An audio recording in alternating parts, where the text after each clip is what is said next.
فَبِمَا رَحْمَةٍ مِّنَ اللَّهِ لِنتَ لَهُمْ، یہ آیت بھی بڑی اہم ہے سورہ مبارکہ کی۔ اجتماعی زندگی، جماعتی زندگی، جو بھی امیر ہوں، صاحب امر ہوں، جن کے پاس ذمہ داریاں ہوں، ان کے تحت ان کے ساتھی ہیں، آخر وہ انسان ہیں، ان کے بھی جذبات ہیں، ان کے بھی احساسات ہیں، ان کی عزت نفس بھی ہے، ان کے ساتھ نرمی کی جانی چاہیے، سختی نہیں۔ کوئی ملازم ہے، ملازم کے ساتھ آپ سختی کر سکتے ہیں، لیکن یہ تو والنٹیئرز ہیں، جو بھی آیا ہے، جو بھی حضور کے ساتھ تھا، کون تھا؟ وہ کوئی تنخواہ یافتہ سپاہی تو نہیں تھا، وہ کوئی مرسنریز تو نہیں تھے، یہ لوگ آئے ہیں ایمان کی وجہ سے آئے۔ اب بھی کوئی جماعت ہے، دینی جماعت بنی ہے، تو جو بھی لوگ اس میں کام کر رہے ہیں، تو وہ جو ساتھی ہیں ان کے ساتھ ان کے امراء کو نرم رویہ اختیار کرنا چاہیے۔ فَبِمَا رَحْمَةٍ مِّنَ اللَّهِ لِنتَ لَهُمْ، تو یہ تو اللہ کی رحمت کی بات ہے، اللہ کی رحمت کا مظہر ہے نبی کہ آپ ان کے حق میں بہت نرم ہیں۔ وَلَوْ كُنْتَ فَظًّا غَلِيظَ الْقَلْبِ، اور اگر ہوتے آپ تند خو اور سخت دل، لَانفَضُّوا مِنْ حَوْلِكَ، تو یہ آپ کے ارد گرد سے منتشر ہو جاتے، آپ کو چھوڑ کر چلے جاتے۔ کوئی کارواں سے ٹوٹا، کوئی بدگماں حرم سے، کہ امیر کارواں میں نہیں خوئے دل نوازی۔ فاعف عنہم، اب چونکہ اتنی بڑی غلطی ہوئی تھی، بہت بڑا چرکا لگ گیا تھا مسلمانوں کو، حضور سے کہا جا رہا ہے اپنے ان ساتھیوں کے بارے میں بھی اپنے دل میں میل مت آنے دیجیے۔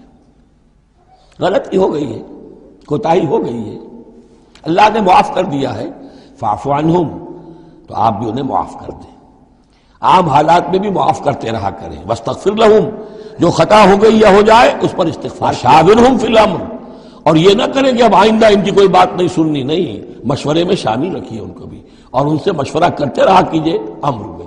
اس سے بھی باہمی اعتماد پیدا ہوتا ہے کہ ہمارا امیر ہم سے مشورہ کرتا ہے، ہماری بات کو اہمیت دیتا ہے۔ یہ بھی گویا کہ در حقیقت اجتماعی زندگی کے لیے بہت ہی ضروری بات ہے۔ فَإِذَا عَزَمْتَ، البتہ جب مشورے کے بعد آپ کا دل ٹھک جائے، آپ ایک ارادہ کر لیں، فیصلہ کر لیں، فَتَوَكَّلْ عَلَى اللَّهِ، تو اب کسی شخص کی بات کی پرواہ نہ کیجیے، پھر توکل سارا اللہ کی ذات کے اوپر۔ یعنی حضور نے مشورہ کیا تھا اس وقت، کچھ لوگوں کی رائے وہی تھی جو حضور کی رائے تھی، لیکن کچھ حضرات نے کہا کہ ہم تو کھلے میدان میں، ہم کاہے کو جان بچا کر بیٹھے یہاں پر، ہمیں تو شہادت کی موت چاہیے، شہادت مطلوب و مقصود مومن۔ تو حضور نے ان کی رعایت کی، فیصلہ کر دیا۔ اب جو فیصلہ حضور کا ہے، اب اس پر توکل، اس لیے کہ اس کے فوراً بعد جب حضور حضرت عائشہ کے حجرے سے برآمد ہوئے ہیں تو خلاف معمول آپ نے زرہ پہنی ہوئی تھی، ہتھیار لگائے ہوئے تھے، اس سے اندازہ ہو گیا کہ معاملہ کوئی سخت ہے جو آنے والا ہے۔ تو پھر ان لوگوں نے کہا حضور ہم اپنی رائے واپس لیتے ہیں، جو آپ کی رائے اس پر عمل کر لیں، یہ اس کا معاملہ ہے۔ جب ایک فیصلہ ہو جائے تو یہ نہیں کہ اب دل میں یقین ہو جائے آدمی، ابھی ادھر ابھی ادھر، نہیں، پھر اس کے اوپر جم جائے۔ فَإِذَا عَزَمْتَ، جب آپ ایک فیصلہ کر لیں، فَتَوَكَّلْ عَلَى اللَّهِ، تو اللہ پر توکل کیجئے، ان اللہ یحب المتوکلین، یقیناً اللہ تعالیٰ توکل کرنے والوں کو پسند کرتا ہے۔ ان ینصرکم اللہ فلا غالب لکم، اے مسلمانوں دیکھو، اگر اللہ تمہاری مدد کرے گا کوئی تم پر غالب نہیں آ سکتا۔ وَإِن یخذلکم، اور اگر اللہ تمہاری مدد چھوڑ دے، دستکش ہو جائے، فَمَن ذَا الَّذِي يَنصُرُكُم مِّن بَعْدِهِ، تو کون ہے وہ جو تمہاری مدد کرے گا اس کے بعد۔ وَعَلَى اللَّهِ فَلْيَتَوَكَّلِ الْمُؤْمِنُونَ، پس اللہ ہی پر توکل کرنا چاہیے ایمان والوں کو۔ وَمَا كَانَ لِنَبِيٍّ أَن يَغُلَّ، نبی کی یہ شان نہیں ہے کہ وہ غل کرے۔ اب یہ غل اور غل، یہ دو الفاظ ہیں عربی زبان کے۔ عام طور پر جو غل کا لفظ آتا ہے وہ مال غنیمت میں سے کسی چیز کا چوری کر لینا، اور غل ہے دل میں کینہ ہونا۔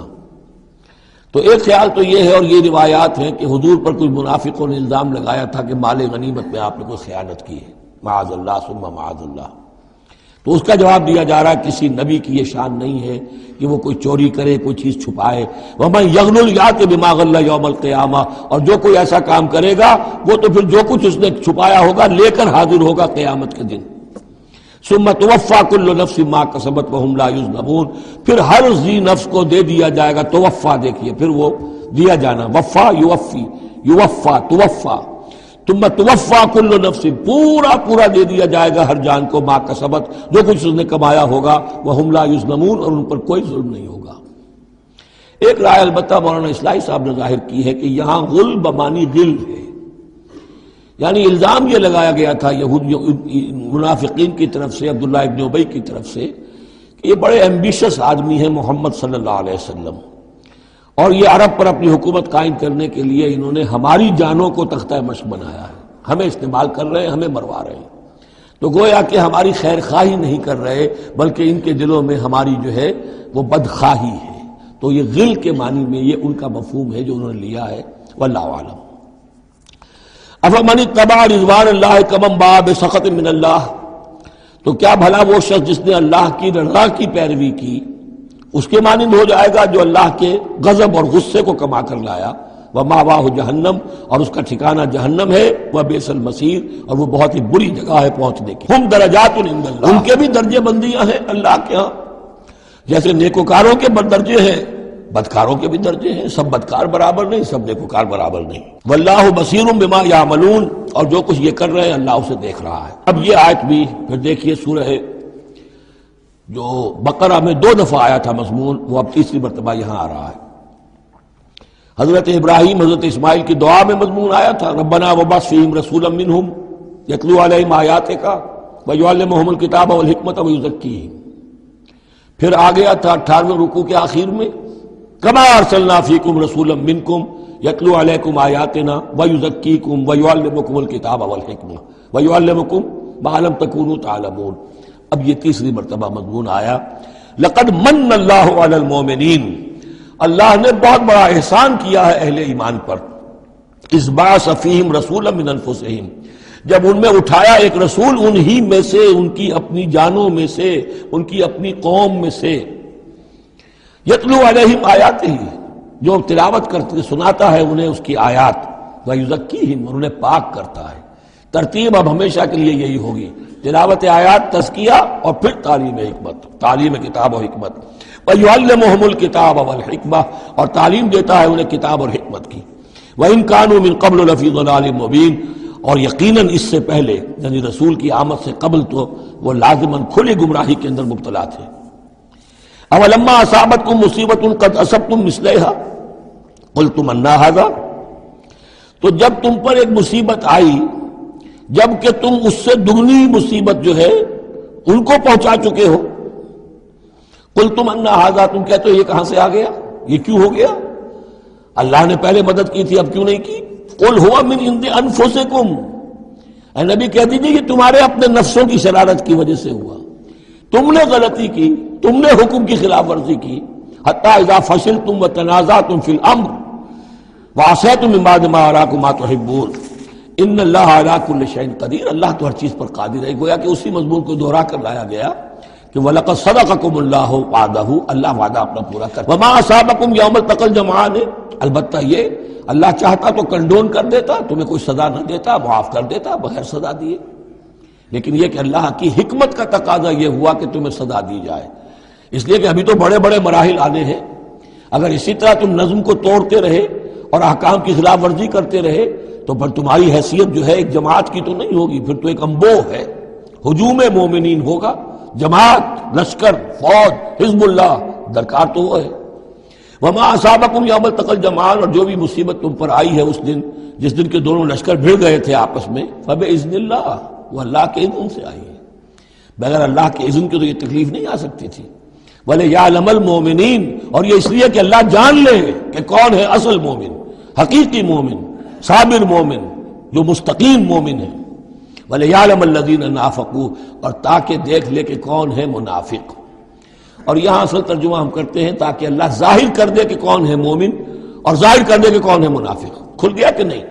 300 کو لے کر عبداللہ ابن ابی چلا گیا تو اب سب کو پتہ تو چل گیا، آئندہ ان کی بات پر اعتبار تو نہیں کریں گے، وہ چکنی چپڑی باتیں کریں گے تو ان کی باتیں جو ہے کان لگا کے سنیں گے تو نہیں۔